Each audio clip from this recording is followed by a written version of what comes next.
Sambutan bertuah Golden Chance kembali lagi. Sekali lagi, wang tunai.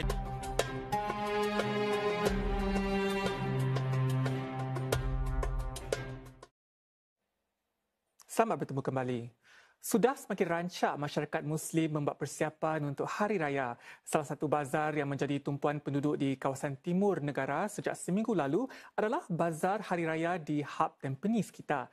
Ia dirasmikan petang tadi oleh para penasihat Pertubuhan Akar Umbi Tampines termasuk Menteri Bertanggungjawab bagi Ehwal Masyarakat Islam Mas Agus Zulkifli. Bazar yang dianjurkan buat tahun ketiga ini membawa tema Retro Raya yang meraihkan kepelbagaian budaya Singapura yang dinamik serta memupuk semangat masyarakat yang menyeluruh, bersepadu dan bertenaga di Tampines. Terdapat sekitar 50 gerai termasuk yang dikendalikan 4 kedutaan asing.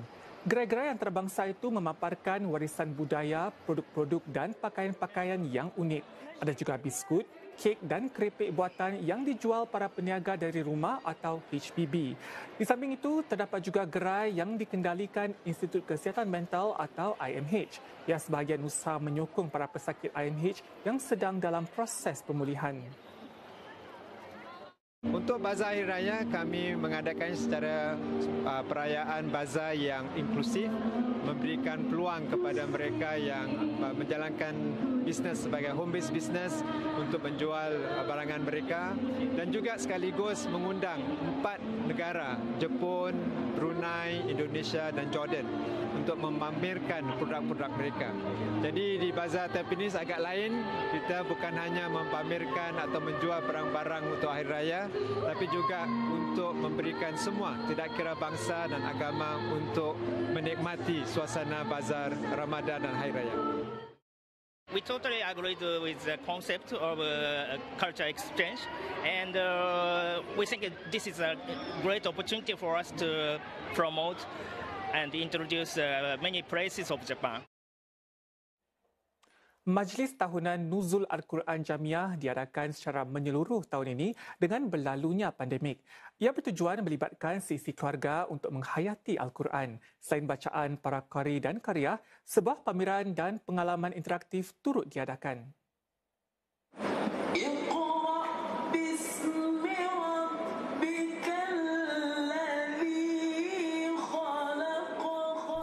Pusat Islam Jamiah bergema dengan lantunan suara merdu para qari dan qariah.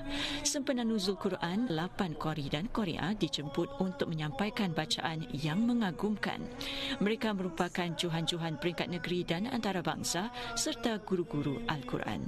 Majlis haflah tilawah Al-Quran ini dapat meningkatkan peningkatan kualitas bacaan Al-Quran para umat Islam di seluruh dunia, dan siapapun yang menonton baik di media sosial ataupun menonton langsung kegiatan ini, mudah-mudahan dapat memberikan motivasi kepada mereka untuk selalu dekat dengan Al-Quran, selalu membaca dan berusaha untuk menghafal Al-Quran.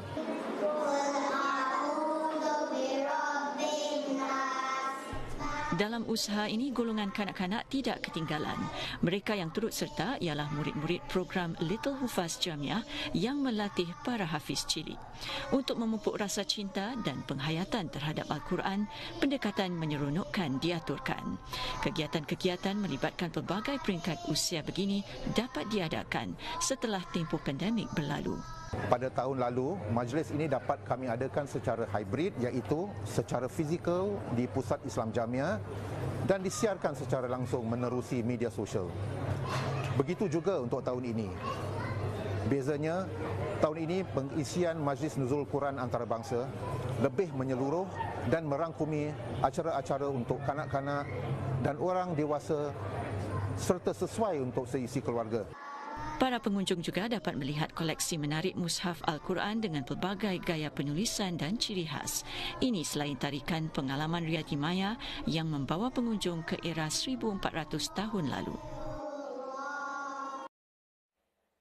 Buat julung-julung kalinya, keluarga dengan anak titipan menyertai usaha kaki tangan dan sukarelawan Persatuan Pemudi Islam Singapura atau PPIS untuk mengagihkan habuan Ramadan. Saya merebut peluang untuk beramal. Inisiatif Oasis Gives Back itu mahu menerapkan nilai-nilai murni dalam kalangan anak-anak titipan untuk menyumbang kembali kepada masyarakat.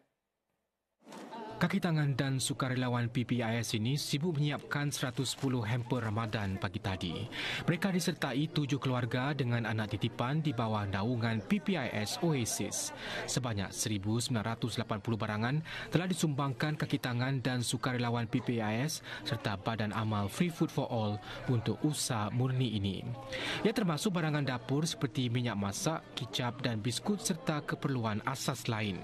Setiap hamper bernilai $65 akan diagihkan kepada 95 keluarga kandung anak titipan dari 4 agensi dan juga keluarga penghuni sebuah rumah peralihan untuk belia. Idea ini tercetus sebenarnya untuk meluaskan lagi jaringan sokongan menjangkaui kanak-kanak titipan kerana kami percaya keluarga kandung mereka ini perlukan bantuan dan kami ingin menyokong supaya dapat meringankan mungkin sedikit beban dan juga cabaran yang mereka hadapi. Kami berharap inisiatif hari ini dapat menerapkan nilai-nilai murni di kalangan kanak-kanak titipan kami supaya mereka dapat memberi dan membantu. Bermula dengan keluarga kandung mereka sendiri. Kami terus mendaftarkan anak-anak, anak kandung dan anak-anak titipan kami untuk acara ini.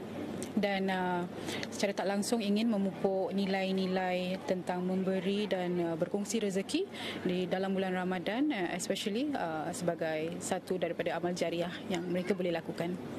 34 pemandu, pekerja penghantaran makanan Grab dan sukarelawan turut berkorban masa dan tenaga untuk menghantar hamper-hamper tersebut.